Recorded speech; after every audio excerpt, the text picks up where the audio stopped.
네, 저는 본 말씀 통하여서 하나님의 족보, 또 예수님의 족보라는 말씀으로 말씀 나누기를 원합니다.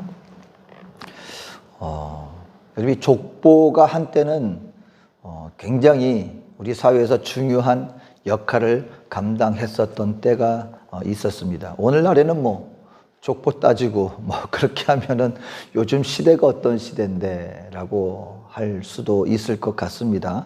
만약에 또 그런 걸 가지고 예를 들어서 회사에서 직원을 뽑는다든가 나라에서 공무원을 뽑는 그런 시험 가운데 그 가운데 조건 중에 하나가 당신의 족보를 한번 가져와 보시오. 그랬다가 아마 뉴스에 대번 뉴스에 아마 토픽감에 이렇게 나오지 않을까 싶습니다. 시대가 많이 변했죠.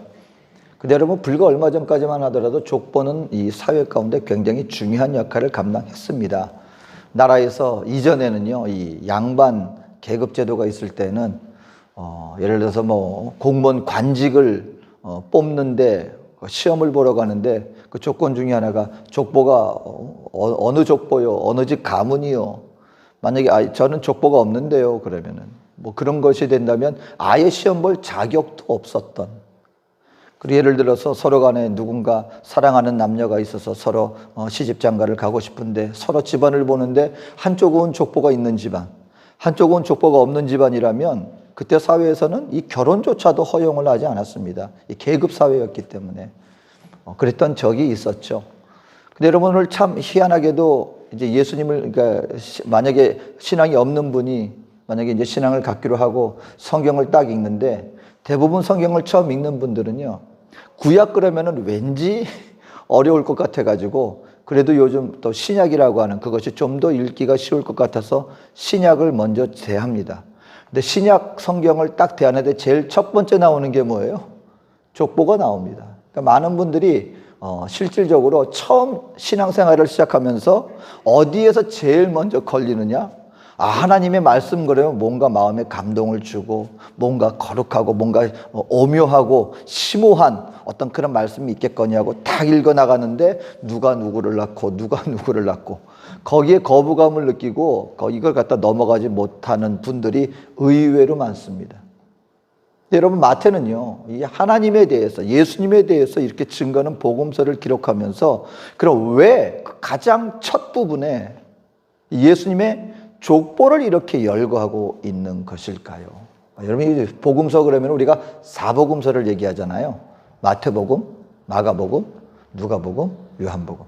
근데 각 저자는요, 이 각 복음서마다 각기 다른 관점으로 예수 그리스도를 소개하고 있습니다.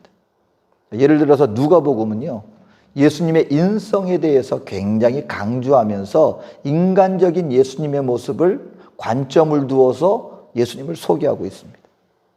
요한복음은요, 요한복음을 보면은 뭔가 다른 복음과는 또 달라요. 그것은 하나님의 아들 예수 그리스도. 다시 말하면 예수님의 신성에 대해서 아주 중점적으로 그것을 염두에 두고 기록한 서신이 요한복음입니다. 그래서 요한복음은요, 다른 복음서보다 예수님의 깊은 내면적인 모습을 많이 다루고 있어요. 그럼 마가복음은 활동하는 예수님입니다. 어떤 활동이냐? 종으로서 활동하는, 이 땅의 종으로 섬기기 위해서 오신 그 예수님을 중점적으로 하여 기록하고 있는 것이 마가복음입니다. 근데 마태복음은 그럼 어떤 예수님을 소개하고 있느냐? 이 땅의 왕으로 오신 메시아로서의 예수님을 소개하고 거기에 중점적으로 그것을 관점으로 두어서 소개하고 있는, 같은 예수님이지만 어떤 면을 더 강조하여 기록하고 있는가? 마태는 왕으로서 오신 예수 그리스도, 메시아로서의 예수 그리스도를 소개하고 있습니다. 그러면 우리가 이해가 돼요. 왜냐하면 여러분, 왕은 능력으로 왕이 되는 게 아니에요. 왕은 오늘날처럼 그때 백성들이 자, 우리 누굴 왕으로 선출합시다 하고 후보자를 놓고 왕을 선출하는 게 왕이 아니에요. 왕이 될 수 있는 유일한 조건은 무엇입니까? 혈통이에요. 왕족이냐, 어느 혈통이냐. 그러니까 마태는, 우리 예수님은요, 이 성경에서 이 아브라함과 다윗의 자손으로 말미암아 우리에게 보내주겠다고 하신 이 구약의 하나님이 예언하여 약속하여 주신 메시아, 아브라함과 다윗의 자손으로 오신 그분이 바로 이 예수님이요 하고 소개하려고 하다 보니까 가장 먼저 등장하는 게 뭐예요? 족보가 등장할 수밖에 없습니다. 족보가. 그러니까 오늘 여러분 이 마태복음을 읽으면서 이 족보를 읽으면서 왜 족보가 등장하느냐? 왕으로 오신 예수님을 소개하려고 하니까. 그럼 과연 예수님의 그 혈통과 예수님이 얼마나 훌륭한 가문에서 태어나신 분인가 그걸 소개하기 위한 것이 목적이겠습니까? 만약에 예수님만을 위한 족보라고 한다면 정말 말 그대로 오늘 이것을 대하는 저와 여러분들은 감흥을 느낄 수가 없어요. 아니 그 예수님의 족보하고 나하고 무슨 상관이야. 근데 오늘 성경은요, 마태는요, 단순히 예수 그리스도의 족보만을 소개하기 위해서 이 계보를 소개한 것이 아니라 이로 말미암아 우리 믿는 성도들에게 보여주기 위한 것은 예수님의 계보에 속하는 것은 혈통적으로만이 아니라 외적으로 그 어떤 조건으로만 예수 그리스도의 계보에 속할 수 있는 것이 아니라 믿음으로 말미암아 은혜 입은 누구든지 이 예수 그리스도의 계보에 예수 그리스도의 가족에 속할 수 있게 되어진다라고 하는 그 복음을 우리에게 소개해 주기 위해서 굳이 이 예수님의 이 족보를 계보를 우리에게 소개해 주고 있다라는 것을 오늘 우리는 발견할 수 있어야 한다라고 하는 사실인 것입니다. 오늘 여러분이 한번 이제 어느 정도 성경을 연구하고 이 구약도 읽고 어느 정도 성경의 역사를 이렇게 알고 이 마태복음 1장을 읽다 보면은요. 우리들이 이상하다. 왜 이 인물을 굳이 여기에 넣었을까 하는 것이 이제 그때는 감이 옵니다. 성경을 전혀 모르는 분들이 성경을 읽어 나가다 보면 그냥 하나 이름으로 지나칠 수 있지만 이제 어느 정도 성경을 공부하고 구약을 공부하고 성경의 역사와 사건들을 어느 정도 지식적으로 담고 이 마태복음 1장을 읽다 보면은 우리로 하여금 고개를 갸웃거리게 만드는 몇몇 인물이 등장합니다. 여러분 그 중에 하나가 뭐냐면은요, 이 여인들이 등장한다는 거예요. 오늘 여러분이 마태복음에 기록된 이 여러 인물들이요, 이 조상들 이 계보의 이름들이 처음부터 끝까지 다 기록된 게 아니에요. 오늘 마태복음 1장 전체를 읽어보면 뭐라 그래요? 누구부터 누구까지 14대요. 누구부터 누구까지 14대요. 그리고 누구부터 예수까지 14대더라.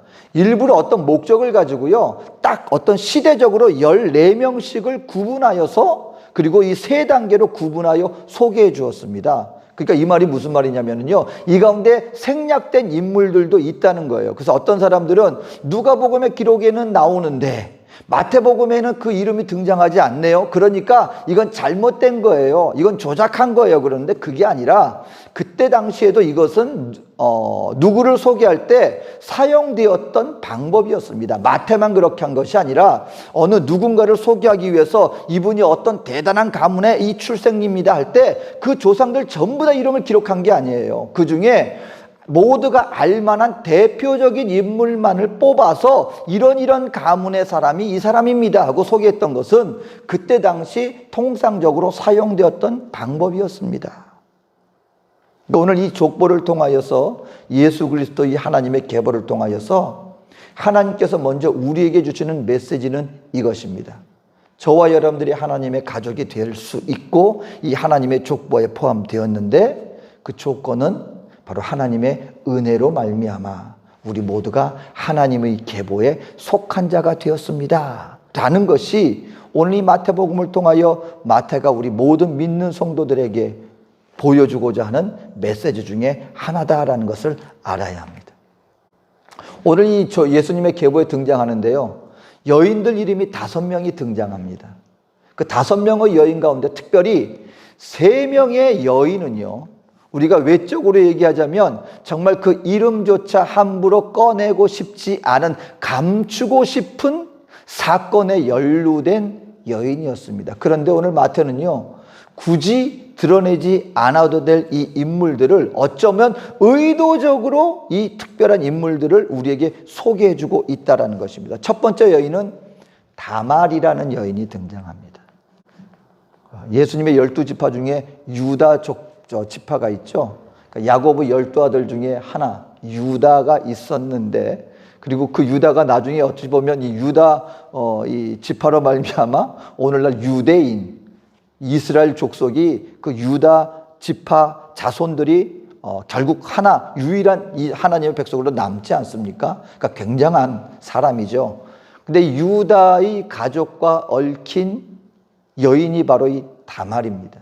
다말은 유다한테 세 아들이 있었는데 이 세 아들의 맏아들의 며느리였던 거예요. 맏아들을 장가 보냈는데 그 며느리로 왔는데 그 여인이 다말이었습니다. 행복한 가정을 이룰 줄 알았는데 자녀가 출생하지 않았는데 첫째 아들이 엘이 죽고 말았어요.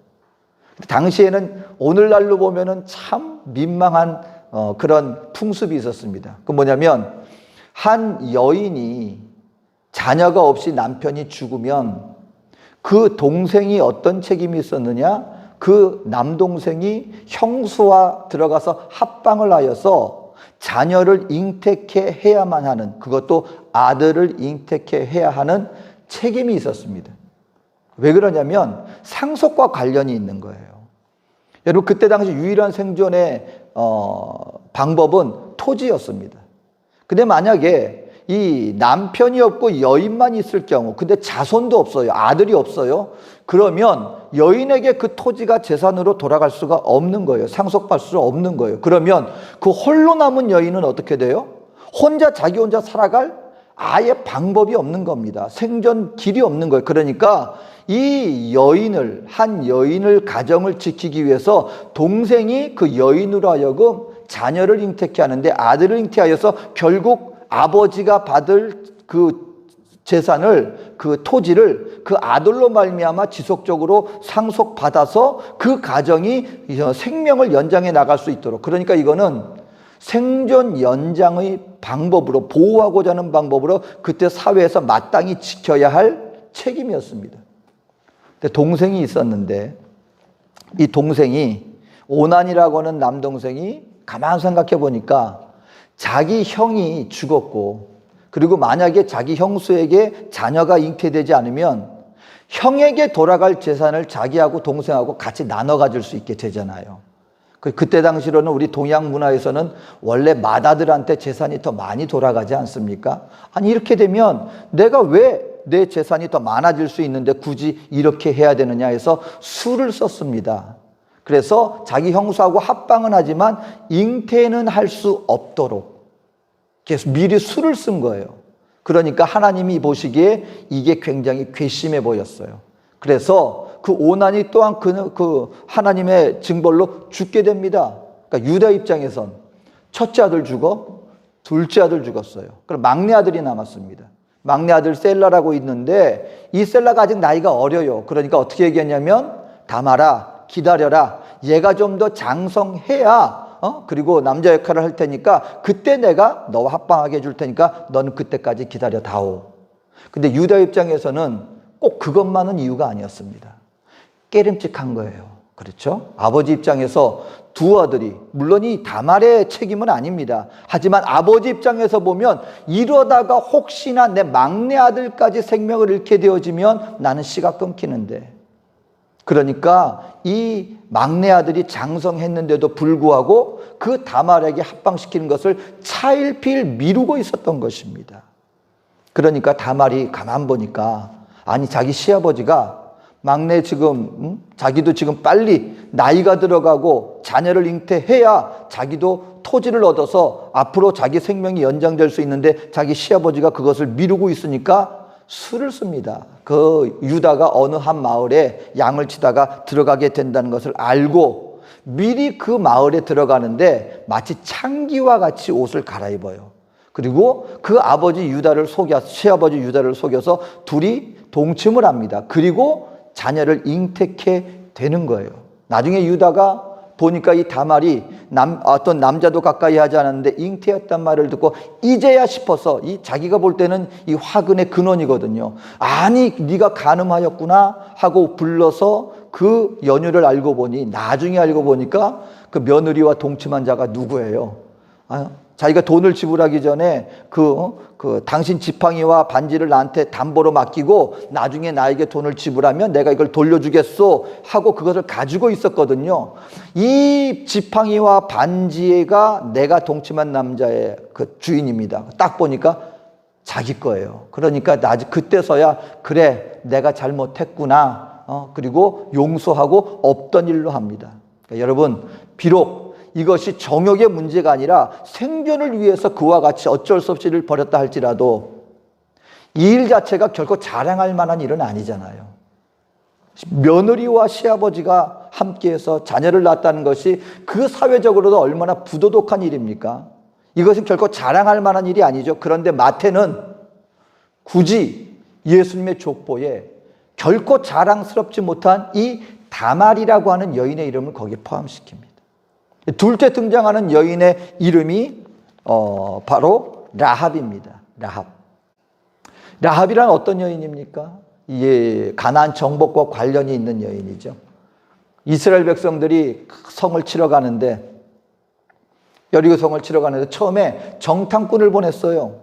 정탐꾼 이제는 12명을 보내지 않고 이전에 이스라엘 백성들이 그냥 많이 보냈더니 말들이 많아가지고 좋지 않았습니다. 2명의 정탐꾼을 보냈습니다. 그런데 이때 이 정탐꾼을 숨겨주었던 여인이 라합입니다. 나중에 어떤 일이 벌어져요? 남들은 다 죽는데 하나님께서 이 라합이라고 하는 여인과 그 가족, 그 안에 있던 가족만큼은 하나님이 구원해 주십니다. 얼마나 놀라운 믿음의 여인입니까? 근데 문제는 그 성에서 이 여인의 직업이 창기였습니다. 남성들을 대하는, 직업적으로 전문적으로 하는 창기였습니다. 그런데도 불구하고 나중에 이 라합은 나중에 예수님의 족보에 포함이 되어지는 바로 그와 같은 일이 벌어집니다. 놀랍게도 다윗 왕의 고조 할머니가 됩니다. 이 라합이라고 하는, 나중에 그 이스라엘 백성들하고 함께 가정을 이루는데 그 후손으로 태어난 사람이 다윗 왕이에요. 하지만 여러분 어떻습니까? 결코 그렇게 외적으로 우리가 드러낼 때 그렇게 자랑스럽고 드러낼 만한 인물이 되지는 못합니다. 라합이라고 하는 여인은. 그런데 오늘 놀랍게도 이 여인의 몇 명이 등장하는데 그 중에 한 명의 이름 라합이 예수님의 이 마태복음 족보에 등장합니다. 그리고 세 번째 여인이 또 등장합니다. 바로 우리야의 아내 밧세바라는 여인의 이름이 등장합니다. 밧세바가 누굽니까? 우리가 아는 것처럼 남들 다 전쟁 나가서 전쟁하는데 다윗 왕이 혼자 궁중에 이렇게 쉬고 있다가 간음을 행하는데 그 간음한 여인이 누구예요? 밧세바입니다. 자기를 충성스럽게 따르는, 그냥 충성 정도가 아니에요. 자기를 위해 목숨같이 바칠 정도로 자기 개인의 안락과 개인의 평안함을 다 떨쳐버리고 그 다른 사람도 아닌 이스라엘과 다윗 왕을 위해서 목숨 바쳐 싸우는 충성스러운 부하 우리야의 아내였습니다. 근데 그만 그 일로 말미암아 임신을 하게 되고 마는 거예요. 그러니까 덜컥 겁이 났어요. 어떤 일을 벌입니까? 말도 안 되는 전쟁을 벌이고 그 가운데 일부러 의도적으로 최전선에 홀로 내보냅니다. 그리고 그 전쟁에서 죽게 만들어요. 그러니까 다윗은 간음과 살인을 저질렀는데 누구로 말미암아? 우리야의 아내 밧세바로 말미암아.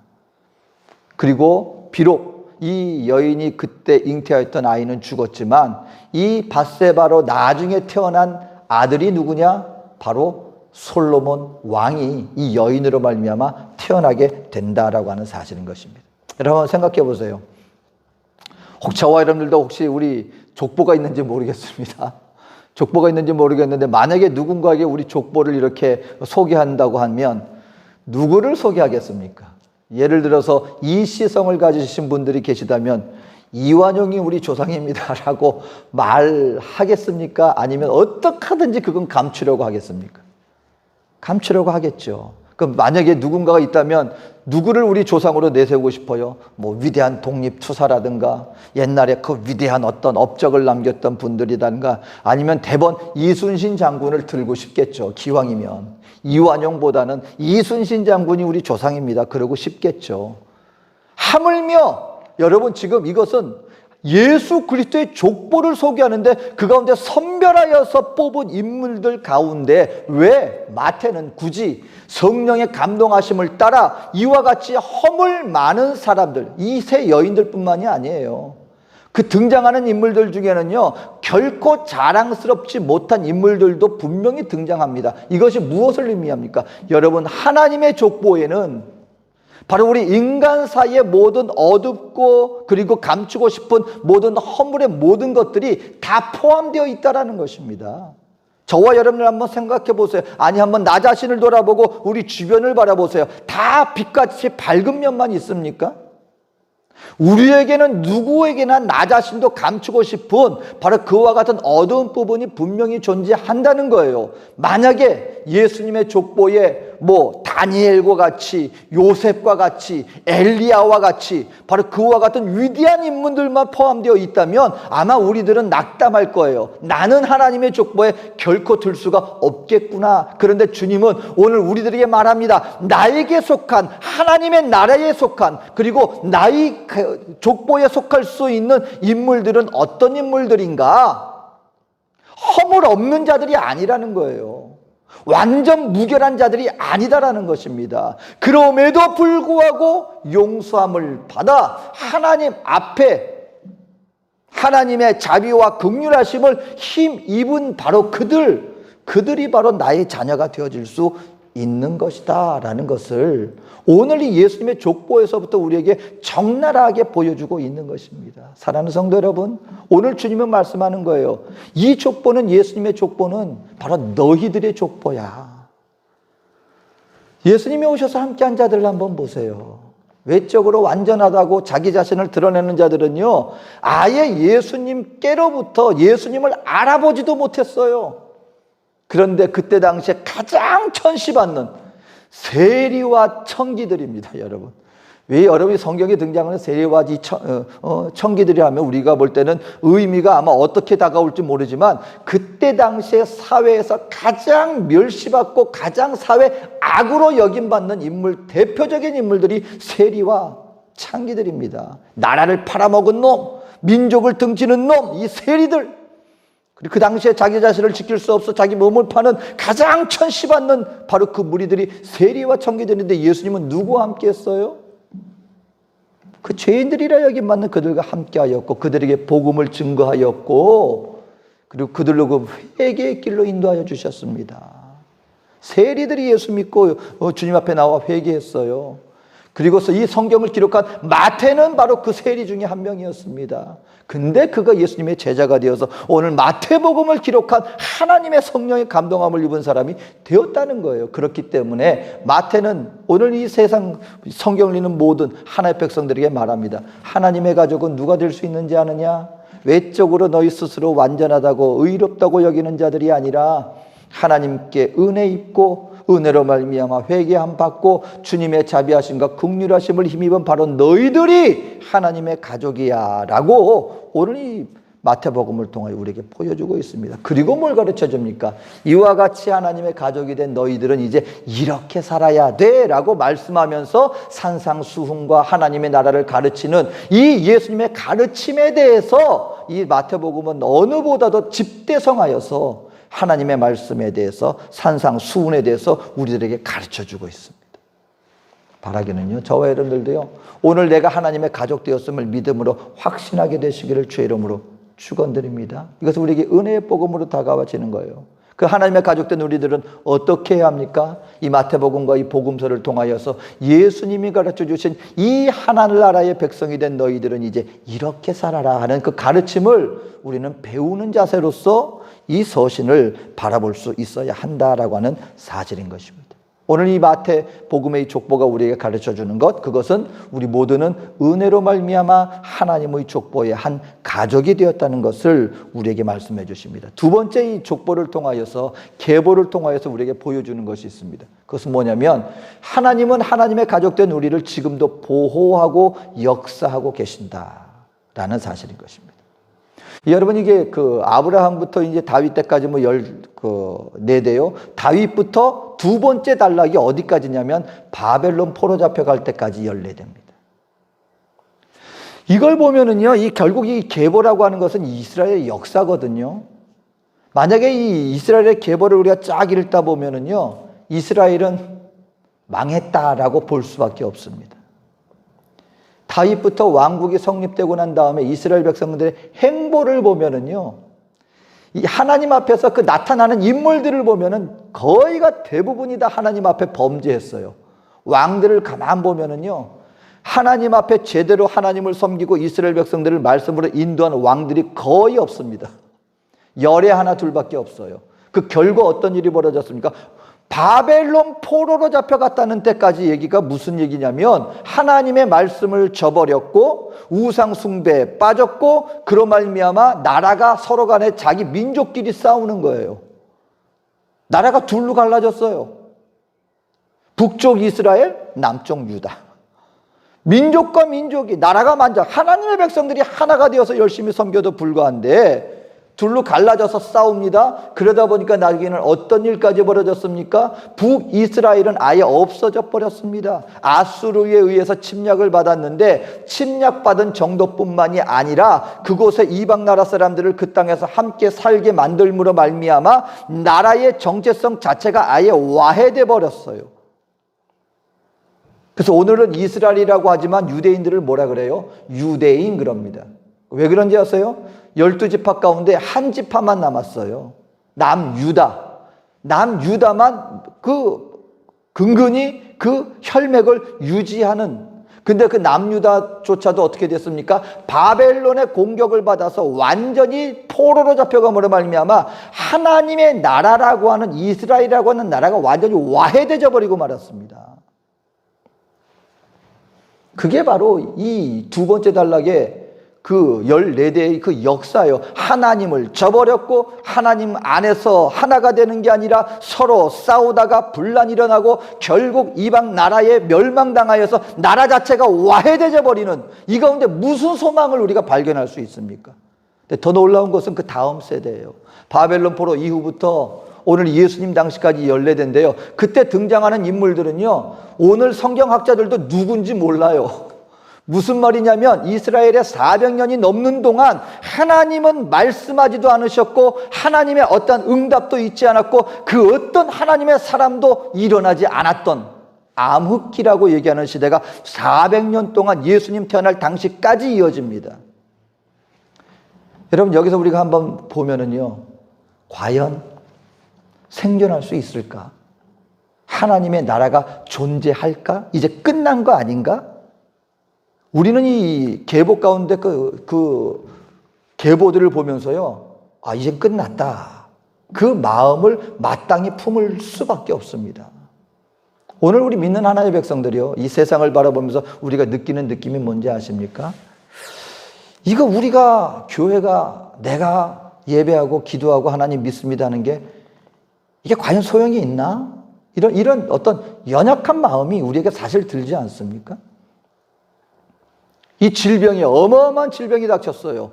이때 과연 우리가 무엇을 할 수 있었을까? 그로 말미암아 여러분 경제가 파탄나고 그리고 사회가 파탄나고 전쟁의 소식은 들리고 있죠. 그리고 어마어마한 강대국들끼리 자기들 지금 이권 다툼하느라고 도대체 중국이란 나라와 러시아라고 하는 나라와 미국이라고 하는 나라와 유럽이라고 하는 그 여러 가지 정사와 그 가운데 틈터 살아나가고 있는 우리 나라, 그리고 그 가운데서 지금 이런 어마어마한 흐름 속에 더군다나 기후는 왜 이렇습니까? 이런 어마어마한 자연재해 소식이 들리고 있을 때 과연 우리 크리스천이라고 하는 우리 기독교인이라고 하는 한 성도가 하나님 앞에 나와서 기도하고 예배하는 이것이 이런 어마어마한 흐름의 세계 정사 속에서 어마어마한 세상 북박 가운데서 과연 무엇을 할 수 있을까? 이 모든 건 아무 무의미한 거 아니야? 이런 연약함과 무능력이 여러분 느껴지지 않습니까? 여러분 지금 이렇게 이스라엘이 이런 일을 당하고 있을 때 세상에서는요, 그때 당시에 어마어마한 일들이 일어나고 있었어요. 바벨론이 멸망당하고 그 다음에 페르시아라고 하는 나라가 일어납니다.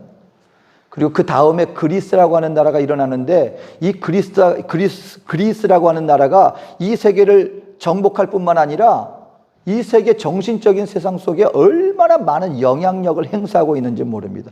오늘날까지도 여러분 그리스 철학하면 아직까지도 오늘날에도 그걸 연구하고 있지 않습니까? 실질적으로 많은 나라에 그 영향력을 행사하고 있는 것이 이 그리스 철학 아닙니까? 그런 것들이 왕성하게 세상 가운데 어마어마한 영향력을 행사하고 있었어요. 근데 그 다음에 어떤 일이 벌어집니까? 로마가 일어나더니 온 세상을 정복하고 다스리는데 온 세계가 합병이 되기 시작합니다. 하나가 되어지기 시작합니다. 황제가 신이라고 여겨지고요. 온 세상을 향하는 길이 놓여지고요.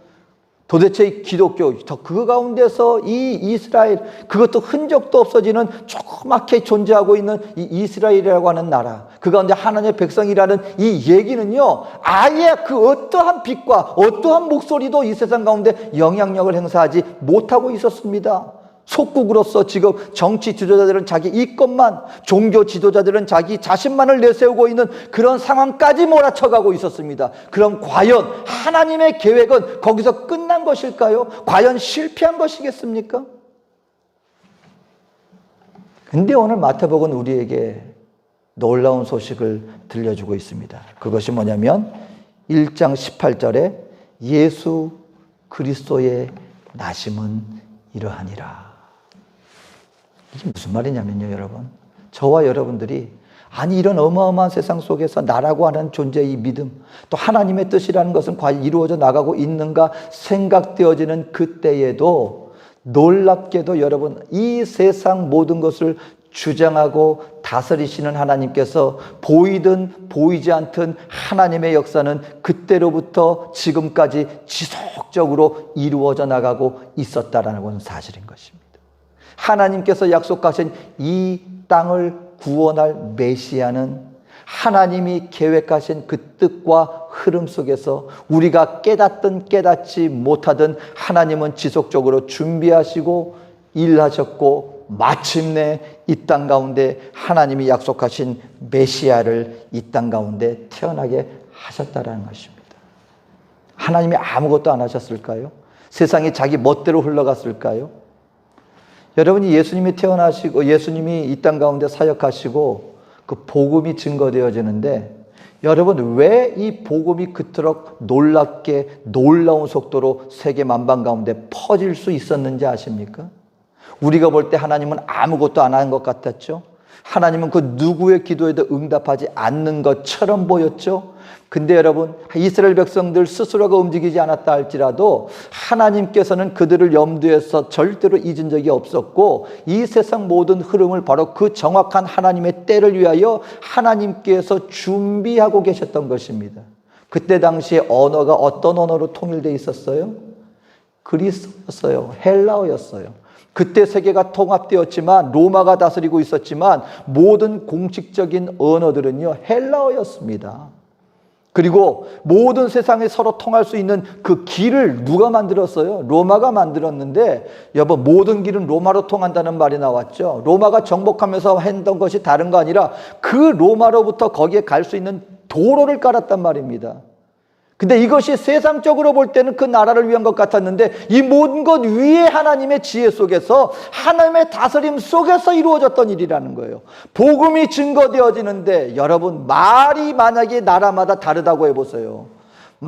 이 나라에서 이 말을 하고 저 나라에서 저 말 배워서 저 말을 전하려고 하면 얼마나 여러분 그것이 오랜 시간이 걸릴 것인지 아십니까? 그런데 예수님께서 사역하시고 부활승천하시고 난 다음에 제자들이 복음을 증거하는데 언어를 달리 배울 필요가 없었어요. 왜? 모두가 다 헬라어를 사용하고 있는데 가는 곳마다 복음을 전할 수 있었다는 것입니다. 가는 길이 다 열려 있었어요. 왜? 길이나 있었으니까. 그러니까 여러분 이것이 하나님의 지혜였다는 말입니다. 오늘 우리도요 하나님 어디 계십니까?